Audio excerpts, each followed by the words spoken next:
Clay touched his chest pocket, feeling the square velvet box through the thick canvas of his coveralls. It was still there. The diamond wasn't big, it was barely a speck, but it had cost him 6 months of double shifts and a quart of blood. He looked at the roof of Tunnel 4, watching the rock dust swirl like snow in the beam of his cap lamp. He was going to ask her, tonight, if he made it out, but then the methane monitor on his belt let out a shrill, piercing scream that froze the blood in his veins. The air wasn't just dusty anymore. It was explosive. The sun doesn't rise in Harlan County. It bleeds over the ridges. It starts as a bruise of purple and gold, slowly revealing the mist clinging to the hollows like a ghost that refuses to leave. Clay Bishop sat on the tailgate of his rusted Chevy Silverado, watching that sunrise. A was 24 years old, but his eyes looked 50. He held a lukewarm cup of coffee in one hand and a foreclosure notice in the other. The paper was crinkled, stained with grease. The bank wanted the farm. The farm his grandfather had cleared with a mule and an axe. The farm where he planned to build a life with Sarah. He crumbled the paper and shoved it into his pocket. He wouldn't let them take it, not while he had 2 hands and a strong back. He heard the screen door of the farmhouse creak open. Sarah stepped out onto the porch. She was wearing his oversized flannel shirt, her hair a mess of golden waves. She looked like an angel standing in a graveyard of old farm equipment. "You didn't sleep," she said softly, walking barefoot through the dew-covered grass. Clay forced a smile. "Couldn't. Thinking about the shift today." "Clay," she said, reaching out to touch his face. Her thumb traced the dark circle under his eye. "You're working too much. 3 double shifts in a row." "It's dangerous. It's necessary, Sarah. The bank, ... "I don't care about the bank," she interrupted, her voice cracking. "I care about you. We can live in a trailer. We can live in a tent, for all I care. But I can't marry a memory, Clay." Those words hung in the cold morning air. "I can't marry a memory." Clay took her hand and kissed the palm. "1 more month, Sarah. Just 1 more month of the heavy runs. Then I pay off the arrears, I buy the ring, and I quit the night shift. I promise." He lied. He knew he wouldn't quit. He couldn't. The coal was the only thing paying real money in this town, but he needed her to believe him, just so he could walk away and drive to the pit without breaking down. The drive to the mine was different today. Usually, Clay listened to the radio country classics, Waylon or Willie. Today, he drove in silence. He touched his chest pocket. The ring was there. He had picked it up yesterday. It was more than just a simple gold band with a small solitaire diamond. To a city person, it was nothing. To Clay, it was a promise of a future that didn't involve breathing black dust. The mine was called the Widowmaker Bita Locals, though the company called it Excelsior No. 5. It was a wet mine. Water dripped constantly from the roof, mixing with the cold dust to create a slick, black sludge that coated everything. Clay clocked in. The locker room banter was the usual complaints about the foreman, jokes about football, talk about deer season. "Hey, lover boy," shouted Big Mike, a towering man who had been mining since the 80s. "You look like you're walking to the gallows." "Smile, son. It's payday." "Just tired, Mike," Clay muttered, lacing up his boots. "We're on the long wall today," Mike said, his voice dropping to a serious tone. "The machine is cutting fast. Conditions are gassy. Keep your head on a swivel. The longwall miner is a marvel of destruction. It's a massive machine that shears coal off the face of the seam in long slices. As it moves, hydraulic shields hold up the roof. Behind it, the mountain collapses. It is a controlled catastrophe. Clay's job was chalk setter, monitoring the hydraulic supports. It was loud, hot and claustrophobic. The ceiling was only 40 inches high. They spent the entire shift crawling on their knees. For 6 hours, Clay crawled. Crawl. Check pressure. Move.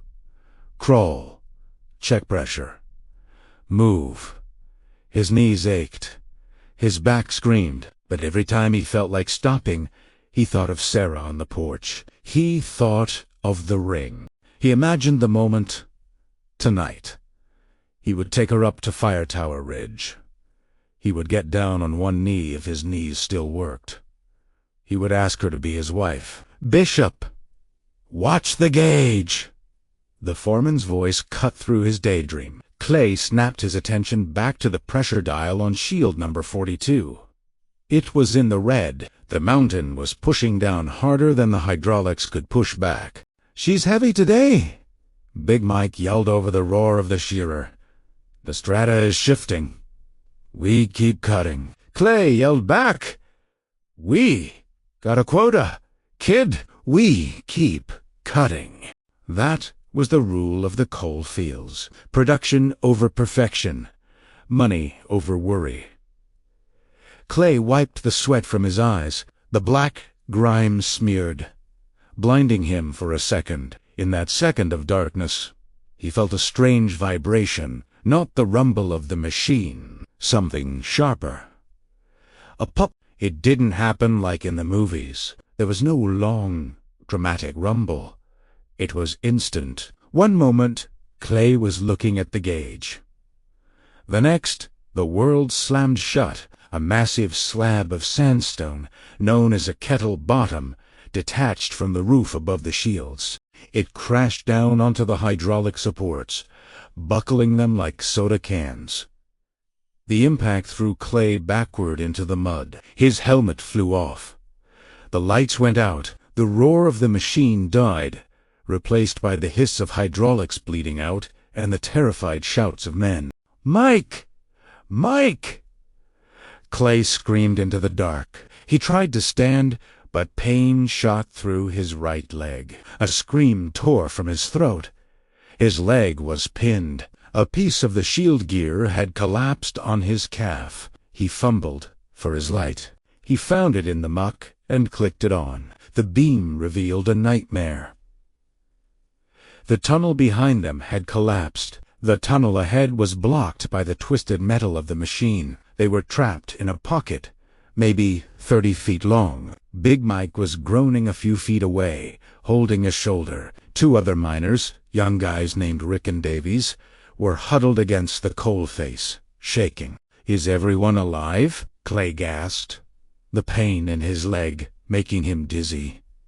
"I think so," Mike grunted. "But the air. Check the air." Clay grabbed his detector. He looked at the numbers. Oxygen 19%. Methane 2.5%. "Methane is rising," Clay whispered. "If that hits 5%, one spark and we're gone." They were trapped in a ticking bomb. Time loses its meaning underground. Was it an hour?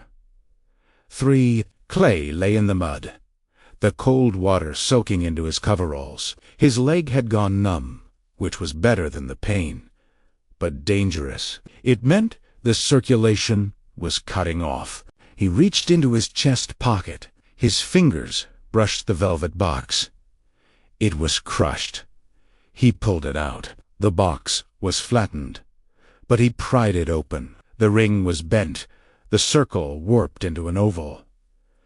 But the diamond was still there. He held it up to the dim light of his cap lamp. It sparkled, indifferent to the darkness around it. "She's waiting for me," Clay whispered. Big Mike was sitting next to him, breathing heavily. "Sarah?" "Yeah, I was gonna ask her tonight." Mike chuckled, a wet, rattling sound. "You picked a hell of a way to get out of a commitment, son." Clay didn't laugh. "I promised him, Mike.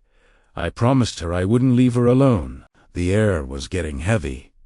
"The methane makes you sleepy. It makes you feel warm when you should be cold." Clay started to drift. He wasn't in the mine anymore. He was back at the county fair 5 years ago. He saw Sarah on the Ferris wheel. She was laughing, holding a stick of cotton candy. She looked down at him and waved. "Come up here, Clay. The view is beautiful." "I can't," he whispered in the dark. "I'm stuck." "Just let go, Clay. Let go of the farm. Let go of the pride. Just come be with me." He jerked awake. The detector was beeping slowly. Methane, 3.5%. He realized then, with a clarity that cut through the fog, that he had been fighting for the wrong thing. He was fighting for the land, for the legacy, for the Bishop farm. But without him, the farm was just dirt. Without him, Sarah was a widow before she was a bride. "God," Clay prayed, his voice breaking, "I don't care about the farm. Take the house, take the land.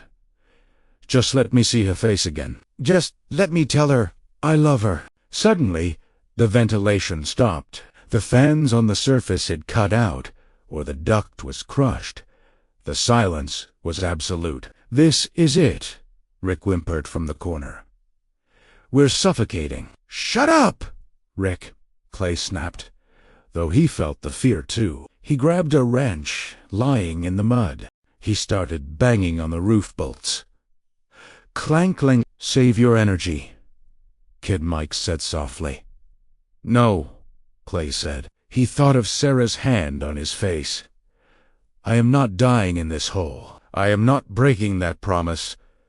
He hit the bolt again, and again, and again. The rhythm became a heartbeat in the dark. The rescue didn't come from above. It came from the side. The mine rescue teams had drilled a probe hole from the adjacent tunnel. First came the sound, the whine of a drill, then the hiss of fresh air. They were pumping oxygen in. Clay took a deep breath. It tasted like sweet, cold hope. "Hang on, boys," a voice shouted through the small borehole. "We're coming through." It took another 2 hours to cut through the debris. When the rescuers finally broke through, Clay was barely conscious. His leg was purple, his face gray with dust and hypoxia. They had to cut him out of the machinery. The pain when the blood rushed back into his leg was worse than the crush. He screamed, a raw, animal sound that echoed off the walls. But he didn't let go of the ring. He had it clenched in his fist, so tight his knuckles were white. The stretcher ride to the surface was a blur of lights and voices, but the moment he hit the surface air, he snapped back to reality. It was night. The whole town was at the gate. Ambulances, fire trucks, wives, mothers, children. The scene was lit by floodlights, stark and bright. Clay was being loaded into the ambulance when he saw her. Sarah broke through the police line. She was still wearing his flannel shirt, now covered in mud where she had likely fallen to her knees praying. "Clay!" She threw herself at the stretcher. The paramedics tried to hold her back, but Clay raised his hand. "Let her," he croaked. She grabbed his face, her tears washing away the cold dust on his cheeks. "You idiot. You stupid, stubborn idiot." She was sobbing, kissing his forehead, his eyes, his mouth. "Sarah," Clay whispered. His voice was like gravel. He lifted his hand.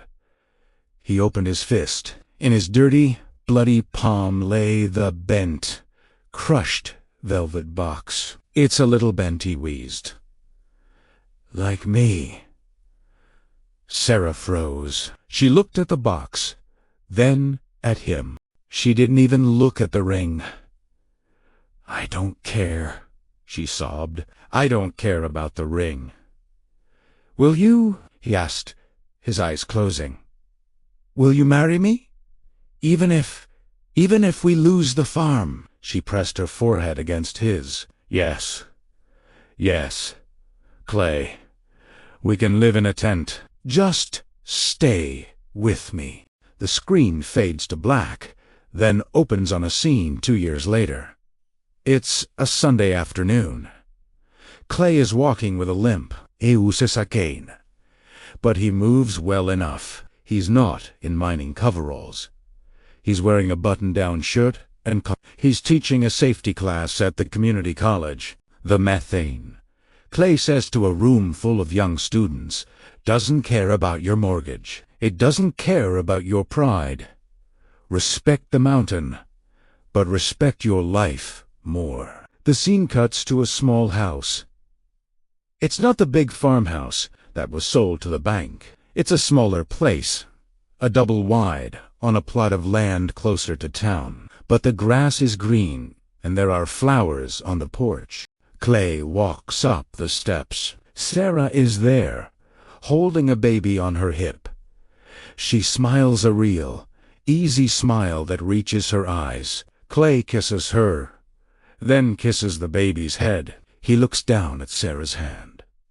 The ring is there. They had the gold reshaped, but they kept the dent in the setting. A reminder, dinner's ready, she says. I'm home, Clay replies. The camera pans out, over the hills of Kentucky. The coal mines are still there in the distance, dark scars on the green land. But the focus is on the small house with the light on in the window. The narrator speaks one last time.